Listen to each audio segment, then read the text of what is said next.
Welcome to Healing in His Hands, a space for healing, faith, and just honest conversations where I apply scripture to real life. I'm your host, Mariah, and I just want to thank you for being here. So, I decided we are going to start a series. So, listening from our last episode, that will be episode number one. And the series will be called Faith Through the Fire. Because, man, just being able to read through the Bible and just listening to the stories of Elijah and Elisha, it's been so encouraging to me personally. And I just been able to reflect on where God has brought me and what He's brought me through, and how the fire continues to burn and He is still holding my hand. So it's been so encouraging, very encouraging for me, and I hope it encourages you as well. But how are you guys doing? I hope everyone's doing well. Of course, unfortunately, it is raining here in Humboldt County. Ah, surprise, surprise. Not really, but it's okay. So, getting used to it. I would love some sunshine, but I guess that's not kind of in the cards right now. So, we'll see how the weekend goes. Of course, the kids made like a summer bucket list, so we're trying to knock some things off. We were able to last weekend. We had went to the zoo and had like a movie night, and there's something else we did. I can't remember, but we've been trying to check things off. So I was hoping we could do that this weekend as well, because I know I still have to work during the week. I told my kids, "You guys have summer break, but mom still has to work." So, but yes, so. Anyways, I hope you guys are enjoying your summer break, going camping, fishing, something, running, enjoying the sunshine somehow, some way. I truly hope you are. But let's go ahead and get into the episode. So today we will be in First Kings chapter 19. Now, last episode we were in First Kings chapter 18 and 19, so we're going to be going kind of a little bit further into chapter 19. So we were reading about Elijah last episode and what he was going through and the miracles God that just performed in front of him. But then him just, having these times of disappointment, right? And just allowing his fears to be bigger than his calling. And so a little bit down, with age, Elijah was starting to get old. So God was calling him to go be able to prepare the next prophet after him. So in this story is when Elijah is basically calling Elisha to his position, and where God is calling him to be the next prophet. So it starts in First Kings chapter 19, and it starts at verse 19. So we're going to go through verse 19 through 21. And so it starts like this. The title of this story in the Bible is called The Call of Elisha. So Elijah went and found Elisha, son of Shabbat, plowing a field. I think it's Shabbat. I don't know. So sorry. Forgive me if I mispronounce his name. There were 12 team of oxen in the field, and Elisha was plowing with the 12th team. Elijah went over to him and threw his cloak over his shoulders and then walked away. First off, okay, it's just so crazy how Elijah did something so simple, right? Just throwing this cloak right over Elisha's shoulders and then just walks away. And Elisha already knows what that means. I found that like very fascinating, but it continues on. Elisha left the oxen standing there, ran after Elijah, and said to him, "First, let me go and kiss my father and mother goodbye, and then I will go with you." Elijah replied, "Go on back, but think about what I have done to you." So Elisha returned to his oxen and slaughtered them. He used the wood from the plow to build a fire to roast their flesh. He passed around the meat to the townspeople, and they all ate. Then he went with Elijah as his assistant. So crazy. So definitely man, it's just so crazy just to be able to understand the meaning of it. So for Elijah just to go ahead and put that cloak right over his shoulders, and for Elisha just to immediately understand what that meant, that he was called to be the next prophet, be called to be his assistant, right? It's just like a whole man, it's intense, but just Elisha being so willing immediately, right? Being able just to walk in obedience, not even second guessing, right, what was happening. He told Elijah straight up, "I'm gonna go ahead and give my mom and dad a kiss, say goodbye, and I'm out." It's like, whoa, man, so encouraging. It's like, just reminds me, when God was just really calling me to come to humble.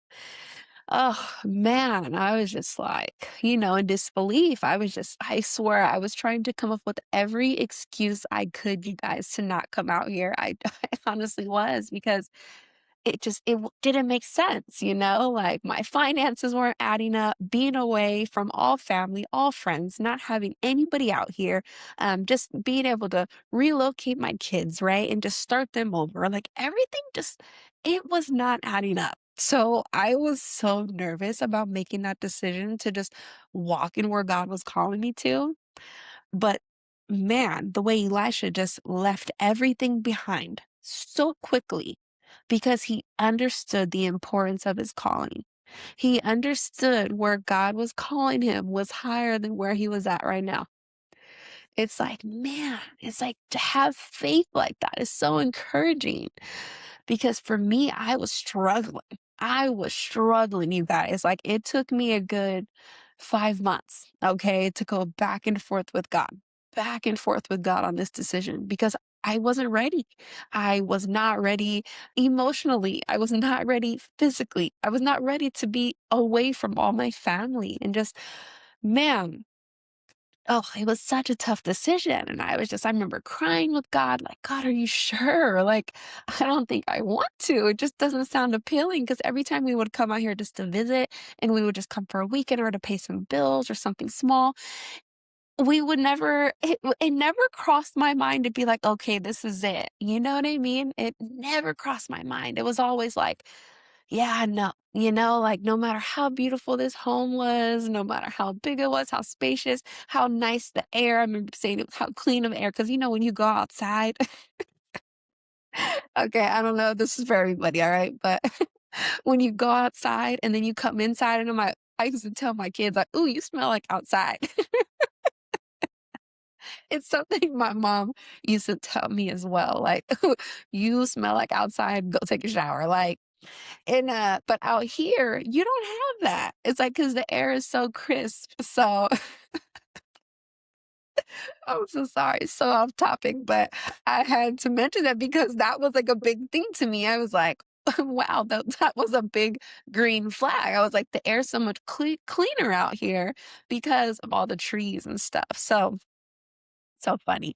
But it was just like, man, being able to kinda like weigh them out, it never weighed out to me to just wanna make that decision to move out here. It never did. I was just fighting. It was like pulling teeth. Like God was like, "Woman, I'm calling you to this place. I have something for you, but you have to walk in obedience here," you know? And man, it was just so hard for me to do so. So to see Elisha just immediately, right? And just so simply, because Elijah just placed that cloak right on his shoulders. He understood the assignment and what was called of him. And he dropped everything. And it says later on how he went right back to his house. So he kissed his mom and dad goodbye. And then he returned to his oxen. So now I can only imagine, right, what he had to do to just be able to earn the money to have the oxen that he had, right? To be able to have the plow, all the things that he had, right? Back then, I'm sure those things cost money, So for him to be so willing just to go ahead and slaughter his oxen, and then he just destroyed his whole plow and used the wood from the plow to burn the oxen up, to cook it. And then just went ahead and passed around the meat to the townspeople, and they all ate. he just gave everything he had, everything he owned, because that clearly was what was part of his property. He was so willing to give up everything he owned, everything that he was holding on to, his family, his loved ones, his finances, his stability, right? His household. He was willing to give all that up because he knew God's assignment for him was higher than where he was at. So it's just so crazy. I'm just like, whoa, like, man, to have that kind of faith is like so encouraging because that's where I want to be, you know? And like just to be where I'm at now, like now I'm seeing why God wanted me here, right? But it's like, man, if I would have just been so obedient in the beginning, you know, like, cause I'm telling you, like, God was calling me to move to Humble when my son was like, I think like 4 or 5. And I was fighting him then, like, "No, I don't want to," you know what I mean? I was just so adamant on, like, staying in Sacramento. I didn't wanna come out here. I didn't wanna be away from family and away from loved ones. I didn't wanna be far from Nick. I wanted to be close, you know? I just wanted to be close to the people I love, like, I didn't wanna be far. I didn't want to. So, oh gosh, and then here we are, right? Fast forward, and God's like, "Look, I know, I hear you, I understand your struggles, I understand your pain, I understand your emotions and where you're at, but I'm calling you to something greater.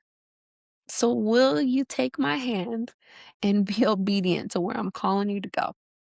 And it was just me having to really swallow my pride, just bottle up my emotions and just really be obedient to where God is calling me and just trusting in him, you know? And now that I'm here, you know, I'm so thankful. You know, it's like me being able to have encounters with people and just seeing like, wow, God, like I'm just so thankful, right? Because if I didn't come out here, I wouldn't have had these encounters with people. I wouldn't have been able to encourage people like I was. I wouldn't have been able to even to start this podcast like I've been. Like there's just so many things where I'm able just to kind of look back and be like, dang, you know, like I'm thankful, right? Because God was calling me to this place and I just really had to walk in obedience to see it all come to pass. But man, it's tough, you know? It's so tough. Like even still, like I'm still battling. Like when, oh, I don't even want to cry. I've been crying. I feel like I've been crying on every single podcast so far. And forgive me, friends. I just, man, it's man, life has been lifing, you know? And it's crazy, but it's just like even when I'm going through things now, like even when I'm just dealing with like my finances are hard, or I feel like, man, it just doesn't look ideal, or man, I don't want to do this alone.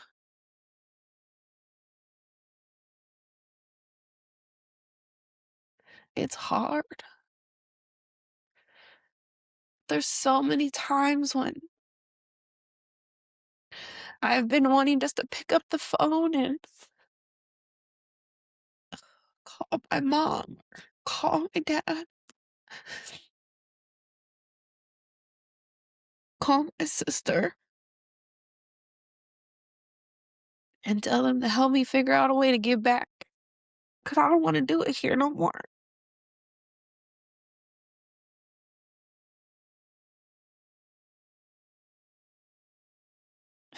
It's been hard. And just being a single mom, you know, it's not for the faint. So if you are a single mom, I salute you because I know the struggle. I know the struggle, mom. I do. And man, it's tough. So like doing things alone is so hard. And still having to go to work, still having to make sure there's food on the table for the kids, still making sure that the kids' grades are up to par, still making sure the kids are happy. Oh man, still making sure I get all the responsibilities needing to be done. And I have so many things to still get done. It's like never ending. Oh, so it's hard. It's so hard. I'm still battling with God, still asking God, like, okay, you have me out here, God. So what is it that you're calling me to do? Because man, it's been a battle. It has been, you know, and just reading this. Elisha just having the faith, right? To be able just to step out because he knew where God was calling him was greater than where he was at.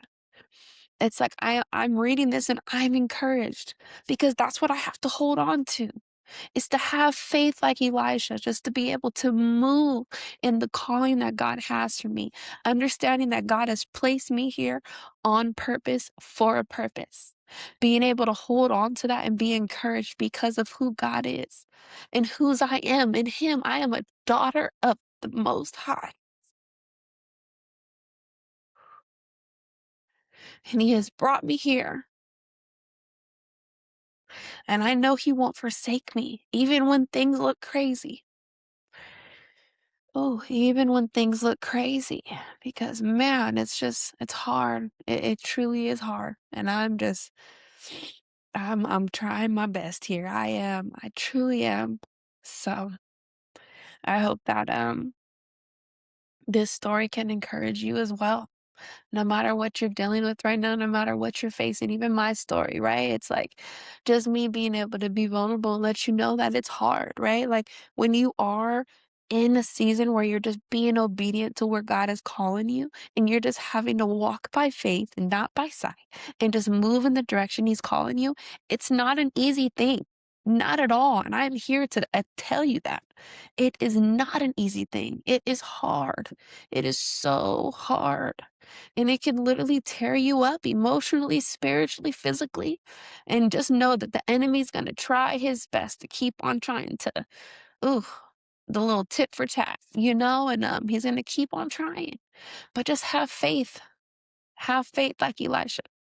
Just knowing that where God is calling you is greater than where you're at. Understanding that He has you there for a purpose, or He's calling you there for a purpose, on purpose. He is. And you just have to hold on to that. Hold on to His words. Hold on to His promises. Whatever God's telling you in the secret place, whatever God is telling you through other people, whatever God is telling you through worship music that just brings you to tears, whatever God is telling you, whatever you're hearing from Him right now as you're praying to God, listen to Him and trust Him because He's good. He is good. No matter how hard it is, no matter how it looks, just know that He's going to have your back. He's going to be with you, even though it's hard. Just be ready just to break down the plow, set the fire, burn the oxen, whatever those items are in your life that God's telling you to let go of so you can move in where He's calling you. Ooh, man, He has you. He has you. And you're going to be okay no matter how it looks. But just understand that you have other people around you. There's people here.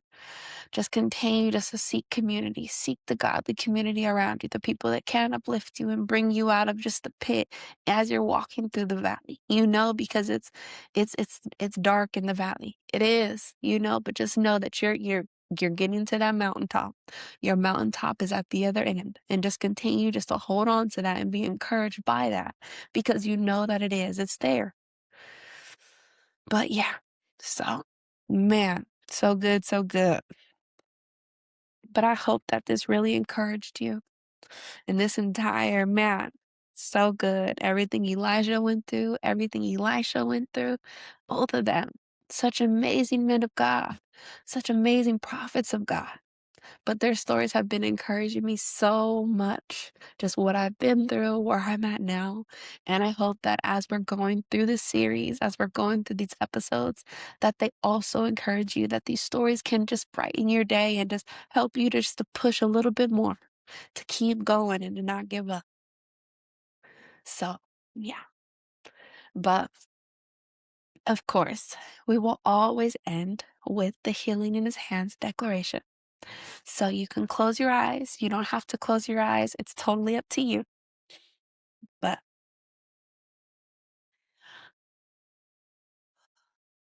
in His hands, I am healed. In His hands, I am restored. The same hands that have carried me through will continue to sustain me. I am safe. I am seen. I am held. in his hands. One more time. In his hands, I am healed. In his hands, I am restored. The same hands that have carried me through will continue to sustain me. I am safe. I am seen. I am held in his hands.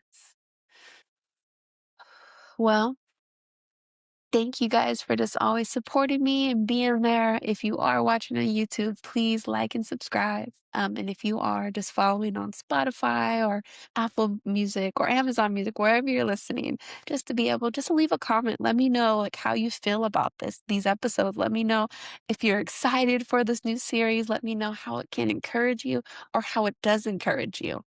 And now I'm looking forward to reading those comments. So I love you guys, and I hope you guys have a wonderful week, and I look forward to seeing you guys in the next episode.